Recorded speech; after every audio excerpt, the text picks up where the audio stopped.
नमस्कार, आप देख रहे हैं आरजे न्यूज़ और मैं आपके साथ सिमी दानी कुछ खास खबरों के साथ। छत्तीसगढ़ के बहुचर्चित झीरम घाटी कांड के नए आयोग के गठन करने की वैधानिकता को हाई कोर्ट में चुनौती दी गई है। नेता प्रतिपक्ष धर्मलाल कौशिक ने जनहित याचिका दायर कर कहा है कि जस्टिस प्रशांत मिश्रा की आयोग ने जांच पूरी कर रिपोर्ट शासन को सौंप दी है, जिसे 6 माह के भीतर विधानसभा में रखा जाना था, लेकिन सरकार ने रिपोर्ट सार्वजनिक किए बिना ही नया आयोग गठित कर दिया है। इस याचिका पर 9 मई को सुनवाई होगी। नेता प्रतिपक्ष धर्मलाल कौशिक ने अपने अधिवक्ता विवेक शर्मा के माध्यम से दायर याचिका में बताया है कि पूर्व में राज्य सरकार ने झीरम घाटी कांड की जांच के लिए हाई कोर्ट के जस्टिस प्रशांत मिश्रा की अध्यक्षता में न्यायिक जांच आयोग का गठन किया था। तब से आयोग पिछले 8 साल से इस मामले की सुनवाई कर रहा था। जांच पूरी होने के बाद जस्टिस प्रशांत मिश्रा ने चीफ जस्टिस बनने के पहले अपनी जांच रिपोर्ट राज्य शासन को सौंप दी थी। कानून के अनुसार किसी आयोग की जांच रिपोर्ट को 6 माह के भीतर विधानसभा में प्रस्तुत कर सार्वजनिक किया जाना चाहिए, लेकिन सरकार ने ऐसा नहीं किया, बल्कि राज्य शासन ने करीब 5 माह पहले 2 सदस्यीय रिटायर्ड जस्टिस सुनील अग्निहोत्री और जस्टिस मिनहाजुद्दीन के न्यायिक जांच आयोग का गठन कर दिया है। याचिका में कहा गया है कि जस्टिस प्रशांत मिश्रा आयोग की जांच रिपोर्ट को विधानसभा में रखा जाए और उसकी रिपोर्ट को सार्वजनिक किया जाए। इसके साथ यह भी मांग की गई है कि एक जांच आयोग जिस मामले की जांच कर चुकी है, उसकी दोबारा जांच के लिए नया आयोग नहीं बनाया जा सकता, लिहाजा नए आयोग को निरस्त किया जाए। पिछले 25-30 दिनों से आंदोलन कर रहे मितानिन संघ और मनरेगा कर्मियों का संगठन हड़ताल वापसी पर सहमत हो गया है। मुख्यमंत्री भूपेश बघेल से मुलाकात के बाद इन संगठनों ने हड़ताल वापस लेने पर सहमति दी है। मुख्यमंत्री ने इनकी मांगों पर विचार करने के लिए मुख्य सचिव की अध्यक्षता में एक समिति बनाने को कहा है। प्रदेश मितानिन संघ और छत्तीसगढ़ मनरेगा कर्मचारी महासंघ के एक प्रतिनिधि मंडल ने शुक्रवार को मुख्यमंत्री भूपेश बघेल से मुलाकात की। कांग्रेस विधायक गुलाब कमरो और यूडी मिंज दोनों संगठनों के प्रतिनिधियों को लेकर मुख्यमंत्री के पास पहुंचे थे। दोनों संगठनों के प्रतिनिधियों ने मुख्यमंत्री को अपना मांग पत्र सौंपकर कार्रवाई की मांग की। मुख्यमंत्री ने दोनों की बात सुनने के बाद मुख्य सचिव की अध्यक्षता में समिति बनाने की बात कही। मुख्यमंत्री ने कहा कि यह समिति सभी मांगों पर विचार करने के बाद अपनी रिपोर्ट देगी। इस आश्वासन के बाद दोनों संगठनों के प्रतिनिधिमंडल ने हड़ताल वापस लेने की बात कही है। मुख्यमंत्री से मिलने गए प्रतिनिधिमंडल में मितानिन संघ की प्रदेश अध्यक्ष सरोह सेंगर, कार्यकारी अध्यक्ष आशा वैष्णव, मनरेगा कर्मचारी महासंघ के प्रदेश अध्यक्ष चंद्रशेखर अग्निहोत्री समेत कई लोग शामिल थे। मितानिन संघ इस महीने की शुरुआत से हड़ताल पर है। उनकी प्रमुख मांगों में प्रोत्साहन राशि के अतिरिक्त राशि प्रति माह 5,000 रुपए दिए जाने की मांग शामिल है। उनका कहना है कि कांग्रेस ने चुनाव पूर्व इसका वादा किया था। मितानिनों ने अतिरिक्त कार्य करने पर भी प्रोत्साहन राशि दिए जाने, मासिक भविष्य निधि जमा किए जाने व मितानिनों की मृत्यु पर नए चयन में आश्रित परिजनों को प्राथमिकता दिए जाने की मांग भी शामिल की हुई है। मनरेगा कर्मचारी नियमितीकरण और वेतन नियमितीकरण को लेकर आंदोलित है। उनका कहना था कि रोजगार सहायकों के वेतनमान का निर्धारण भी किया जाए, उसके साथ ही उनको भी नियमित करते हुए पंचायत कर्मी नियमावली लागू की जाए। मुख्यमंत्री भूपेश बघेल 2 दिन के लिए नई दिल्ली के दौरे पर है। वे वहां राज्यों के मुख्यमंत्रियों और उच्च न्यायालयों के मुख्य न्यायाधीशों के संयुक्त सम्मेलन में शामिल होने जा रहे हैं। नई दिल्ली के विज्ञान भवन में आयोजित इस सम्मेलन का उद्घाटन प्रधानमंत्री नरेंद्र मोदी करने वाले हैं। प्रधानमंत्री मोदी ने सभी मुख्यमंत्रियों को रात्रि भोज पर भी आमंत्रित किया है। दिल्ली रवाना होने से पहले रायपुर में पत्रकारों से चर्चा में भूपेश बघेल ने कहा कि दिल्ली में कल एक सम्मेलन है जिसमें राज्यों के मुख्यमंत्री और उच्च न्यायालयों के चीफ जस्टिस उपस्थित होंगे। इसमें राष्ट्रपति, प्रधानमंत्री, चीफ जस्टिस ऑफ इंडिया भी रहेंगे। वहां दिन भर का कार्यक्रम है। रात में प्रधानमंत्री ने भोज पर भी आमंत्रित किया गया है। प्रधानमंत्री कार्यालय की ओर से कहा गया है कि यह संयुक्त सम्मेलन दरअसल कार्यपालिका और न्यायपालिका को एक मंच पर लाने का बहुमूल्य अवसर है, ताकि लोगों को सरल एवं सुविधाजनक ढंग से न्याय सुलभ कराने की रूपरेखा तैयार की जा सके। इसके साथ ही न्याय प्रणाली के समक्ष मौजूदा विभिन्न चुनौतियों से निपटने के लिए आवश्यक कदमों पर भी चर्चा की जाएगी। भीषण गर्मी के चलते देश भर में बिजली की मांग बढ़ती जा रही है। ऐसे में देश के 1/4 पावर प्लांट बंद हैं। नतीजा 16 राज्यों में 10 घंटे तक की बिजली कटौती शुरू हो गई है। सरकारी रिकॉर्ड के मुताबिक देश भर में 10,000 मेगावाट यानी 15 करोड़ यूनिट की कटौती हो रही है, लेकिन बिजली की कमी वास्तव में कहीं ज्यादा है।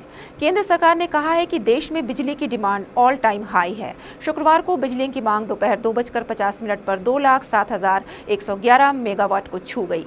यह अब तक का सबसे उच्च स्तर है।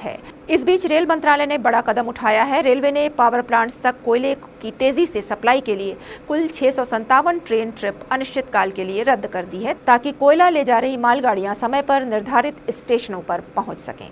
केंद्रीय कोयला मंत्री प्रहलाद जोशी ने कहा है कि ताप विद्युत संयंत्रों के पास 21.5 मिलियन टन कोयले का भंडार है। लोगों को घबराने की जरूरत नहीं है, हम स्थिति की निगरानी कर रहे हैं। मैं विश्वास दिलाता हूं, देश भर में हमारे पास जो भी 7 से 10 दिन का स्टॉक बचा है उसकी रोजाना भरपाई की जा रही है। दिल्ली विधानसभा की उपाध्यक्ष और आम आदमी पार्टी की विधायक राखी बिरलान शुक्रवार को छत्तीसगढ़ के मुंगेली जिले के दौरे पर थीं। यहां उन्होंने गुरु घासीदास सेवादार संघ के कार्यक्रम में हिस्सा लिया। इसके बाद उन्होंने रेस्ट हाउस में मीडिया से बात भी की। उन्होंने कहा कि बीजेपी कांग्रेस से लोग अब ऊब चुके हैं। लोगों को पता है कि उनकी करनी और कथनी में अंतर है। इसके अलावा अब लोगों के पास कोई दूसरा विकल्प नहीं है। मीडिया से चर्चा करते हुए उन्होंने कहा कि देश के लोग बदलाव चाह रहे हैं। दिल्ली पंजाब के बाद अब छत्तीसगढ़ में आम आदमी पार्टी की बयार आ रही है। फिलहाल हमारा ना तो कोई मुद्दा है और ना ही कोई वादा है, बल्कि आम आदमी का ये संकल्प है कि शिक्षा और स्वास्थ्य जैसी बुनियादी सुविधा देने वाली पार्टी की सरकार बने। मुख्यमंत्री भूपेश बघेल द्वारा नगरीय निकायों के महापौर, अध्यक्ष और पार्षद निधि की राशि को बढ़ाकर 1.5 गुना करने की घोषणा के तारतम्य में शुक्रवार को नगरीय प्रशासन एवं विकास विभाग द्वारा आदेश जारी कर दिया गया है। मुख्यमंत्री बघेल ने अपने निवास कार्यालय में 31 मार्च को आयोजित कार्यक्रम में यह घोषणा की थी। नगरीय प्रशासन एवं विकास विभाग द्वारा जारी आदेश के अनुसार 3 लाख से अधिक जनसंख्या वाले नगर निगम में महापौर निधि की राशि 1.5 करोड़ रुपए से बढ़ाकर 2.25 करोड़ रुपए, 3 लाख से कम जनसंख्या वाले नगर निगम में महापौर निधि की राशि 75 लाख रुपए से बढ़ाकर 1,12,50,000 रुपए की गई है। इसी तरह 50,000 से ज्यादा की जनसंख्या वाली नगर पालिका परिषद में अध्यक्ष निधि की राशि 50 लाख से बढ़ाकर 75 लाख रुपए, 50,000 से कम जनसंख्या वाली नगर पालिका परिषद में अध्यक्ष निधि की राशि 25 लाख से बढ़ाकर 37,50,000 रुपए, 10,000 से अधिक जनसंख्या वाली नगर पंचायतों में अध्यक्ष निधि की राशि 15 लाख रुपए से बढ़ाकर 22,50,000 रुपए और 10,000 से कम जनसंख्या वाली नगर पंचायतों में अध्यक्ष निधि की राशि 10 लाख रुपए से बढ़ाकर 15 लाख रुपए कर दी गई है। इसी तरह नगर निगम में एल्डरमैन निधि की राशि 3 लाख रुपए से बढ़ाकर 4,50,000 रुपए, नगर पालिका में एल्डरमैन निधि की राशि 2 लाख रुपए से बढ़ाकर 3 लाख रुपए और नगर पंचायत में एल्डरमैन निधि की राशि 1.5 लाख रुपए से बढ़ाकर 2,25,000 रुपए कर दी गई है। बता दें कि इस निधि के तहत राज्य शासन द्वारा नगरीय निकायों को निकाय क्षेत्र अंतर्गत महापौरों, अध्यक्षों, पार्षदों की अनुशंसा पर विकास कार्य के लिए अनुदान राशि दी जाती है। छत्तीसगढ़ सरकार इस साल 50 नए स्वामी आत्मानंद अंग्रेजी माध्यम स्कूल शुरू करने जा रही है। मुख्यमंत्री भूपेश बघेल ने शुक्रवार शाम इसकी घोषणा की। मुख्यमंत्री ने कहा कि आगे जितनी भी जरूरत होगी उतने स्कूल तैयार होते रहेंगे। बच्चों की शिक्षा गुणवत्ता से कोई समझौता नहीं किया जाएगा। प्रदेश में अभी ऐसे 171 स्कूल संचालित हैं। छत्तीसगढ़ में 2 साल पहले शुरू किए गए स्वामी आत्मानंद उत्कृष्ट अंग्रेजी माध्यम स्कूल को लेकर जबरदस्त रुझान देखने को मिल रहा है। इन स्कूलों में प्रवेश के लिए होड़ मची हुई है। प्रदेश के 171 स्कूलों में से 126 स्कूलों के 34,652 सीटों के लिए तकरीबन 1,48,048 आवेदन प्राप्त हुए हैं। अकेले रायपुर जिले में संचालित 9 सरकारी अंग्रेजी माध्यम स्कूलों में पहली से 12वीं तक की कक्षा में प्रवेश के लिए 27,000 से ज्यादा आवेदन आ चुके हैं। सबसे ज्यादा आवेदन रायपुर के RD तिवारी स्वामी आत्मानंद अंग्रेजी माध्यम स्कूल के लिए प्राप्त हुए हैं। यहाँ 153 सीटों के लिए 7,904 आवेदन मिले हैं। इसी तरह राज्य भर में संचालित कुल 171 स्वामी आत्मानंद उत्कृष्ट इंग्लिश मीडियम स्कूलों में एक सीट के पीछे कई गुना अधिक आवेदन मिल रहे हैं। मुख्यमंत्री ने कहा कि स्वामी आत्मानंद स्कूल में एडमिशन को लेकर काफी रुझान देखने को मिल रहा है। हर कोई अपने बच्चों को इन स्कूलों में पढ़ाना चाहता है। ऐसे में हम जरूरतों के मुताबिक स्कूलों की संख्या बढ़ा रहे हैं। आगे भी जितनी जरूरत होगी उतने स्कूल तैयार होते रहेंगे, पर बच्चों की शिक्षा और गुणवत्ता से कोई समझौता नहीं किया जाएगा। भिलाई शहर को स्वच्छ और सुंदर बनाने के लिए यहां की महिला समूहों ने अनोखा विकल्प खोज निकाला है। उन्होंने भवन तोड़ने और बिल्डिंग मटेरियल के कचरे से पेवर ब्लॉक, ईंट और डिजाइनर गमले बनाना शुरू किया है। इससे शहर की सड़कों के किनारे पड़ा मलबा भी हट जाता है और समूह की महिलाएं अच्छा मुनाफा भी कमा ले रही हैं। नगर निगम भिलाई के जोन 4 क्षेत्र की स्व सहायता समूह की महिलाएं यह नवाचार कर रही हैं।